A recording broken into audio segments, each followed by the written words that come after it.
Hello there. What is going on, everyone? Today, we're going to talk a little bit about some fun do it yourself scenarios because we really don't have a whole lot of news that's been coming out of Fantasy Flight, at least for the Star Wars games. While there is plenty of other gaming news that's going on out there, Outer Rim actually just came out yesterday, so if you haven't already, you can check that out. You can pick it up. It is actually for sale, so that's kind of cool, and it actually does mean that they can still get product to us.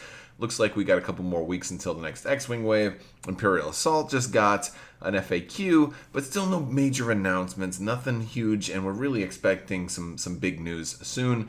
But it looks like we're probably going to have to wait until Gen Con, which is only about, 6 weeks away. It's getting closer and closer and closer. I can't believe it.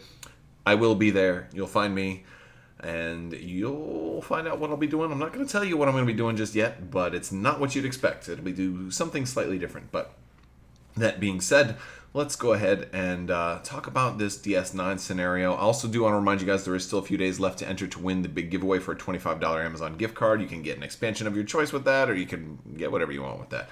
All you have to do is be a subscriber and leave a comment on this or one of my videos. It's as simple as that. So what are we talking about today? Talking about, in the lack of news, trying to come up with more things to keep your interests alive in your current game. In this case, I'm going to use Armada, but this is going to apply to just about any game out there. If you're just kind of stuck in a rut, maybe you haven't gotten any new Legion stuff in a while, you haven't gotten any new X-Wing stuff in a while, you're hoping to get Wave 4, last week, and now you have to wait another month to get it.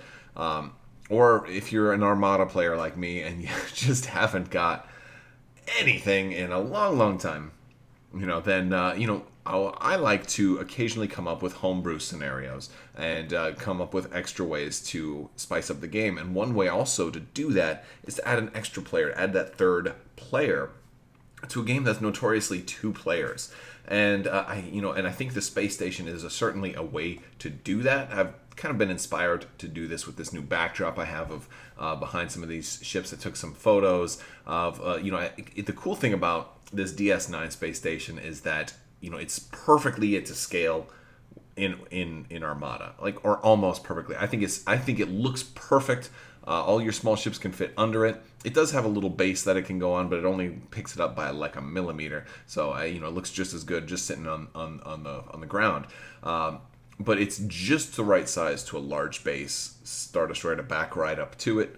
And I have some taller bases that can go even higher than that. But it's just an amazing height. It really works well with the game, and it kind of scales very, very well on your tabletop with Star Wars Armada. I have actually played X-Wing games using this as a scenario at Sci-Fi City here in Orlando. They've put on some custom scenarios before using a lot of different things, and have used this before, and that works too. But this is definitely more of a capital starship kind of scaled model. So a while back, I had done some custom stuff with this, and here I decided, let's see how it would look if the rebels were attacking and Empire was defending their station. In this case, it's not actually Deep Space Nine, but I would love to see a crossover. I would also love to see something like Armada get the rights to Star Trek, and this way you could actually, they wouldn't even have to make them the same game, but they could just make them fully compatible, use very, very much the same dice and the same kind of mechanics and everything, just so you can, this way they're not on the surface making them compatible, but you can all right, they can totally be compatible, so I kind of like that concept. And plus these just make for some cool pictures. Maybe I'll use these as wallpaper or something like that. I will say I do kind of regret painting all of my bases and stands white, because if they were clear or at least black, they would look a lot better in these photos. But I was actually thinking of doing a stop motion movie of something like this, but I do not have the patience. And I also have big white stands, which aren't going to look as good. But yeah, so fun stuff, and of course, the rebels are mostly victorious, but they've lost some ships in the process. kind of a Pyrrhic victory, but a victory is a victory when you're at war, so you do what you can, right? So, but yeah, so I was thinking something like this would be really fun, just for general scenarios. I have a scenario where I used the wormhole, very much inspired by the show Deep Space Nine, and one faction's defending the station and the wormhole's right behind it, and the other faction has to score points by getting through the wormhole, but they have to go through the station, and the station has 3 firing arcs because it's a triad kind of design for this station. And the station is going to be shooting through it. Like, here's kind of the way my space station base looks. I put all the stuff on there, and I gave it some custom rules too. Like, I gave it 3 attacks, a lot of stuff very similar to huge ship rules. 6 shields on each of the 3 sides. And while that sounds like a lot, there's really only 3 sides, so you're actually really running very shy on just how useful redirects tend to be when you have less hull zones to redirect to. But yeah, so it's pretty cool. I figured it can move a little bit too. And here's the card that I made for it. I'm kind of using the format of the huge ship card. You kind of borrowed some of the artwork from one of the Super Star Destroyers. But if you'll notice, its movement is a little different. It's got turns instead of actually moving. So it's going to stay stationary, but it can rotate. And so that's kind of the fun thing. If it goes up to speed 2, it can rotate a lot more. And so if you're trying to get double arcs, or if you're trying to turn that damaged side away from the enemy fleet as they're coming in, so you can rotate a little bit.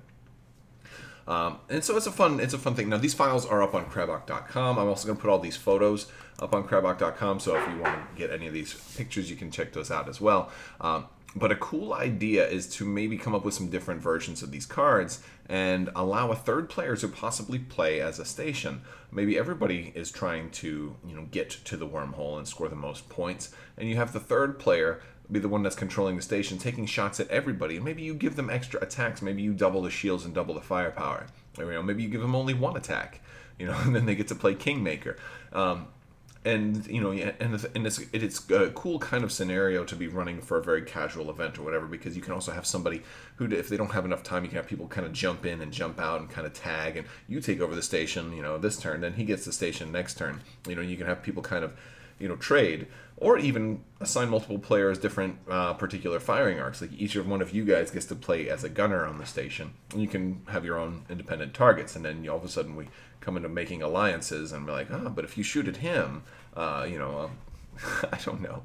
But the point is that you can using special fun homebrewed stuff, you can come up with 3-player scenarios. One of the things that I would like to do also is once I get the legendary dragon from Joan of Arc painted up, I plan on using that in Legion in a similar faction. I really wanted Rancors in Legion, and I think this is about the right size. And of course it's going to look gorgeous, although I am really intimidated when it comes to painting it, but I'm going to give it a shot. And so having the kind of dragon either be like a neutral thing that just attacks anybody who gets near it, or maybe have a third player that just gets to play as the dragon and they can go wherever they want. You might even have to put rules, like you can't attack the same player's units 2 turns in a row. So, this way it prevents you from really ganging up on one person, And so, like, coming up with your own homebrew scenarios like that can be really, really fun. Plus, these games are beautiful. They make for great opportunities to take photos of your own, of your games, So, like, we should use, like, a hashtag, like Star Wars Game Pick, or, Star Wars Game Pick, hashtag Star Wars Game Pick, and do that, and post those on social media. Now, I know you can also use the hashtags for your game, like Star Wars Armada, SW Armada, Star Wars Legion, SW Legion, whatever hashtags for whatever game you're playing. Do those too. But, like, I love taking a really great photo of a beautiful game, and so Star Wars Game Pick, make that a hashtag. Let's start putting our pictures up there. I'll put some of these out there for Star Wars Game Pick as well, and although should I put it Star Trek Game Pick as well? All right, guys. Well, we're gonna hang in there. We have a little bit more time until we get some more news, but it'll be creeping up on us before we know it, and it's gonna be awesome. It's gonna be awesome news. I just can't wait till Gen Con. It's gonna be really fun, and it'll be great to see a lot of you guys again too. So if you're there, come by. Maybe I'll have some lightsaber nunchuck promos to hand out. They're actually my card, but they have lightsaber nunchucks on the back. So if you see me, maybe I'll have one for you. All right, guys. Well, that's all I got for today. I want to thank you all so much for watching. I also want to thank the patrons on Patreon. You guys are fantastic. And thank you for your continued support. If you're interested in joining the team and helping support this channel on Patreon, there's links for that down in the description below. Also, if you want any of these photos, they're also going to be on Crabbok.com, as well as the custom files for any of my custom creations. I usually put those. I have a custom content link over on Crabbok.com. I also have a nunchuck expansion I did for different titles for Armada that can hold you over as well. So there's a lot of different stuff out there. I want to thank you guys so much for watching, and as always, have a great day.